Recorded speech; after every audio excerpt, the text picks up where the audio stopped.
Taklai bisini CBSE bai trijoljan amzumoni engkhari saklaijaga hasteni Bidyajyoti Ringnokni engkhari saklaijak wanoka beleno wanama singsa haini kha meeting jagai khorang tisaka protest congress srangsalok congress bo ono kaisa koktomanthni panda khlaika aro manjaka protest congress ni khopang Partho Acharya aro koksana thangai rungsungnairokni thinang bai hapang thangri tongo hini tarak sitake koksuljaka asok simia Ringnok rogo jaike reng frungjagya abonotei hapangno protest congress bwkhangtei thajaka phiaba haste hapang mungsak khunjuk khnalia aboni fer nongkha tabukni belaino seleng machingsa engkhari saklaijamoni eba rezalno nokha সবগুলা নিয়ে বসেছি এখানে প্রধান আলোচ্য বিষয় আজকে সবগুলি সংবাদপত্রে সেটা হলো বিদ্যাজ্যোতি স্কুলগুলিতে যে জঘন্য রেজাল্ট হয়েছে বিদ্যাজ্যোতি স্কুলগুলি যে জঘন্য পারফরমেন্স সেটা নিয়ে রাজ্যের শিক্ষানুরাগী মহল রাজ্যের শিক্ষক অভিভাবক সবাই উদ্বিগ্ন এবং তার সাথে আমরা প্রদেশ কংগ্রেস আমরাও উদ্বিগ্ন আজকের এই সাংবাদিক সম্মেলন মোটেও কোনো রাজনৈতিক কোনো উদ্দেশ্য প্রণোদিত সম্মেলন নয় কোনো রাজনৈতিক উদ্দেশ্যে আপনাদের ডাকা হয়নি শিক্ষা একটা সার্বিক বিষয় আমাদের ছেলেমেয়েরা যারা আজকে শিক্ষার্থী তারাই আমাদের রাজ্যের ভবিষ্যৎ প্রজন্ম কিন্তু আমরা খুবই দুঃখের সঙ্গে লক্ষ্য করছি তাদের ভবিষ্যৎ নিয়ে ছিনিমিনি খেলা হচ্ছে বিদ্যাজ্যোতি স্কুল নিয়ে আমরা এর আগেও বেশ কয়েকবার সরকারকে বলেছিলাম যে স্কুলগুলি ঠিকঠাকভাবে চলছে না কিন্তু সরকার হয়তো আমাদের এই আবেদনগুলিকে রাজনৈতিক দৃষ্টিকোণ থেকে দেখেছে এবং তারই ফলাফল এই বিদ্যাজ্যোতি স্কুলগুলি জঘন্য পারফরমেন্স কি পারফরমেন্স অনেকেই জেনে গেছেন তারপরেও আমরা বলছি যে বিদ্যাজ্যোতি স্কুলগুলি যেগুলিকে সিবিএসসির আওতায় নিয়ে এনে একটা বিশেষ প্রকল্প চালু করেছিল সরকার হয়তো কোনো ভালো উদ্দেশ্য নিয়ে কিন্তু আমরা পাশাপাশিও দেখতে পাই এগুলির সঙ্গে কিছু ব্যবসায়িক উদ্দেশ্য এগুলির সঙ্গে যোগ হয়ে যায় রাজনৈতিক উদ্দেশ্য যোগ হয়ে যায় এবং রাজনৈতিক বিজ্ঞাপনের একটা অংশ হিসেবে বিদ্যাজ্যোতিগুলিকে নেওয়া হয়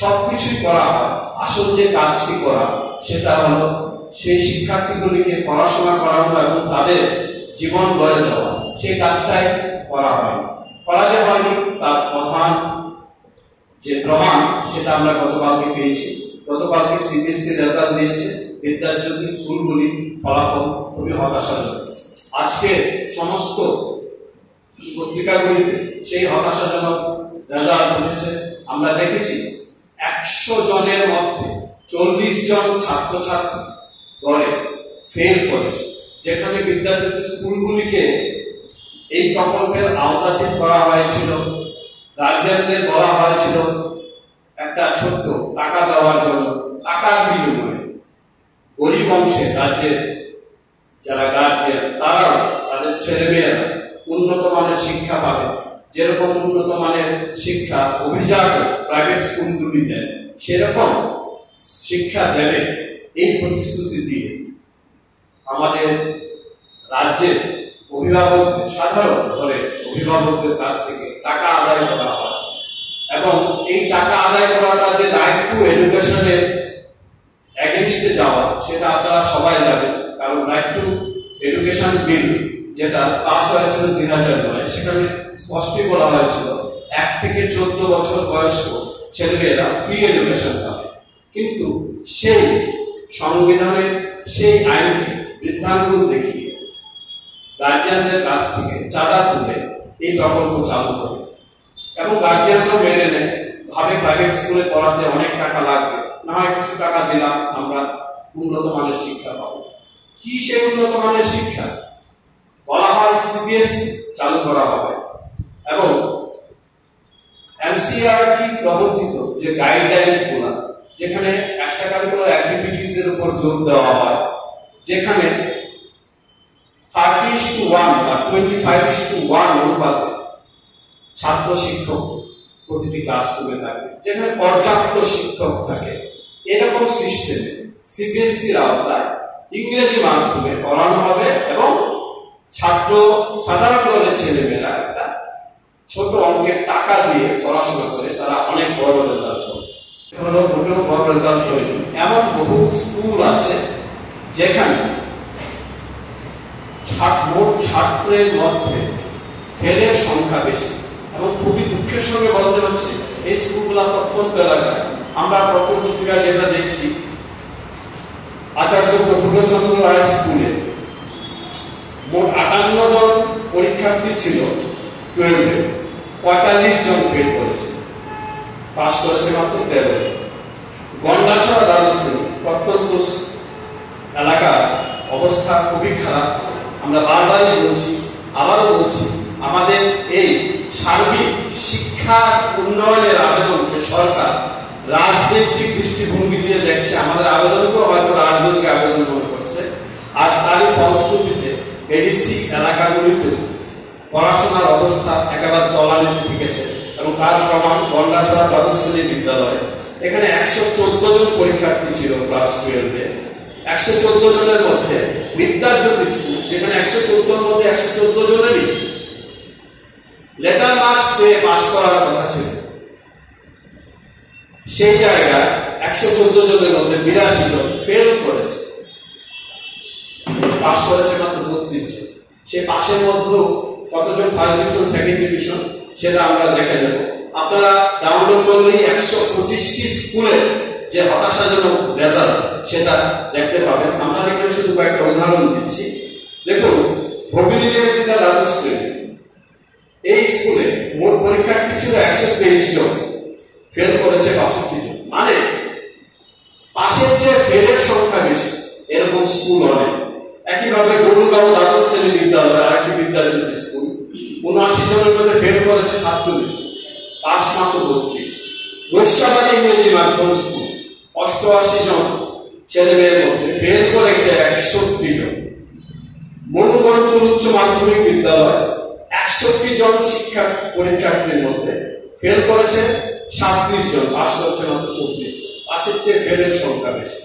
ঠিক একইভাবে বড়পাতার উচ্চ মাধ্যমিক স্কুলে 48 জন ক্যান্ডিডেট ছিল 12-এ, এর মধ্যে পাস করেছে মাত্র 28 জন। এইভাবে আমরা দেখতে পাচ্ছি কি, যেখানে এরকম উৎকর্ষ মানের বিদ্যালয় স্থাপন করে উৎকর্ষ রেজাল্টের কথা, সবার লেটার মার্কস পেয়ে মেধাবী ছাত্র হয়, তারা অনেক উঁচু স্তরে যাওয়ার কথা, সেখানে আমাদের রাজ্যের শিক্ষার মান দিন দিন নেমে যাচ্ছে।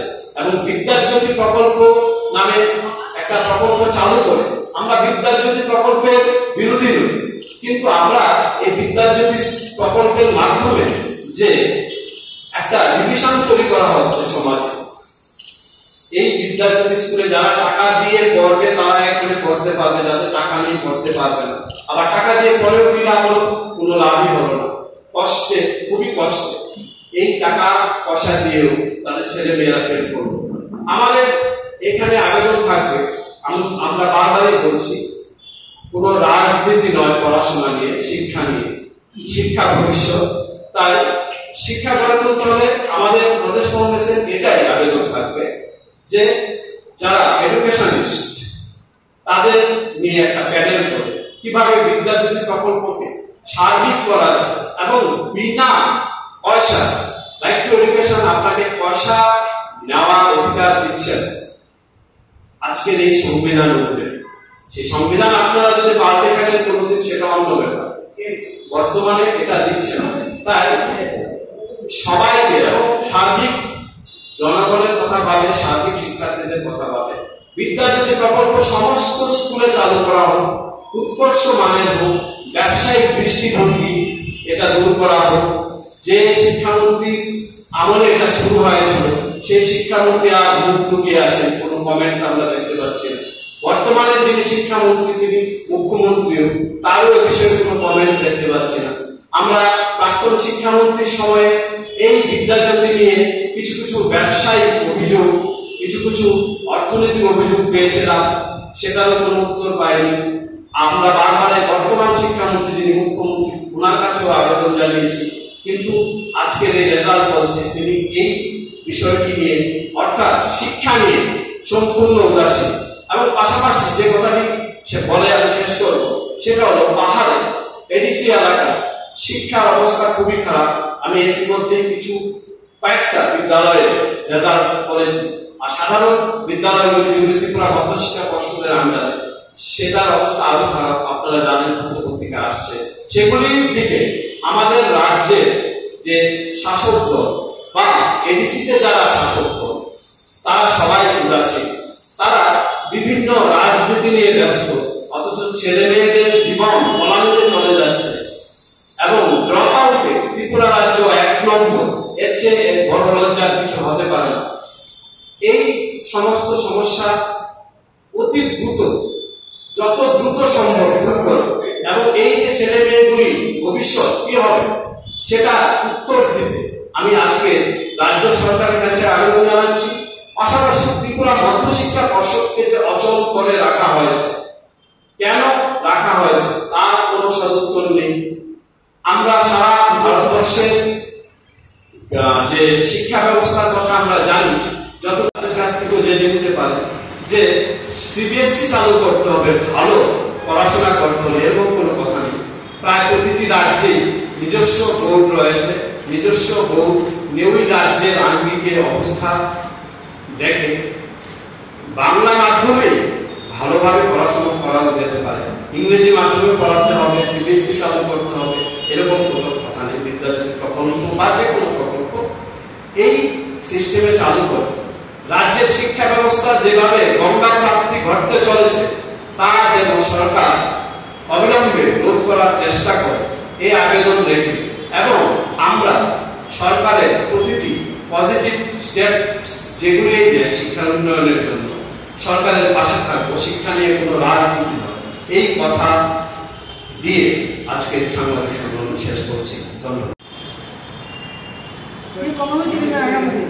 আগামী দিন কর্মসূচি আমরা প্রদেশ কংগ্রেস ইতিমধ্যে আমরা বলেছি যে এই ব্যবস্থার উন্নতি যদি না হয় আমরা রাস্তায় নামবো।